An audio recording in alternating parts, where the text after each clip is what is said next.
All right, let's move on to a story that involves two of America's most violent sports, hockey and capitalism.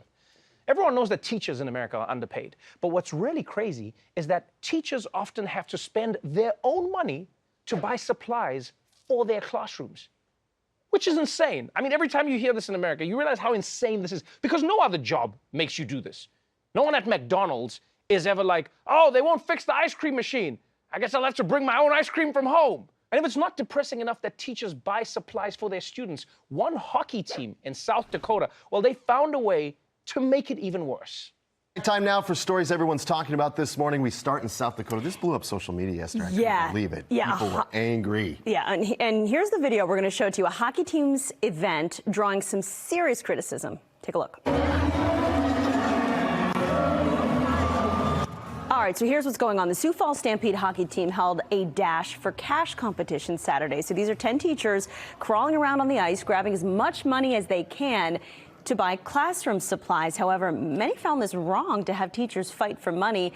Some even compared it to the Netflix show Squid Game. Oh, come on. This is nothing like Squid Game.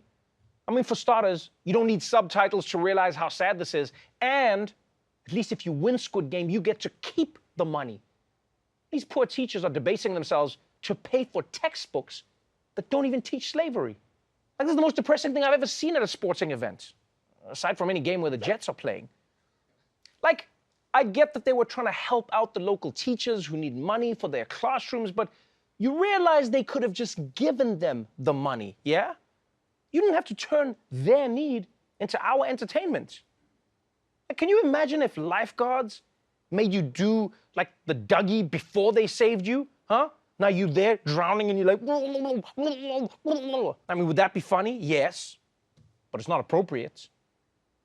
And you know, this really highlights how America cares so little about education. I mean, its teachers are wrestling on the ground for dollar bills. Meanwhile, the defense budget of this country is over $500 billion a year.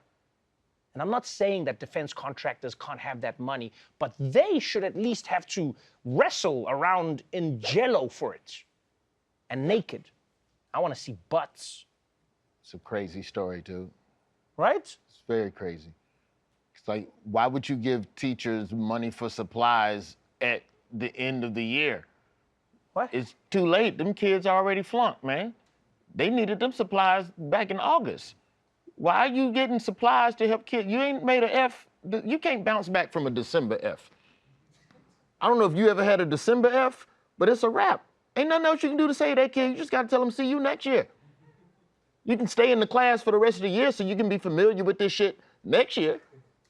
But once you got a December F, that's a waste of time. They should have them teachers out there on the ice back in August. It's an interesting point, Roy. I'm not going to lie. It's a fair point. It's a solid point, is what you meant to say. That is it's a what I solid meant. point. Yeah, that is what I meant. Also, they didn't offer them teachers a hot towel. That's the disrespectful part of it. They touching money. Ugh. Omicron out there. You just out there raw dogging cash with your hands. Raw dogging cash? You raw dog cash? I've never thought of it like that, actually. We should hang out. We should, Roy. We should hang out. We should. You'd learn some shit. Yeah, I would. Okay. I definitely would.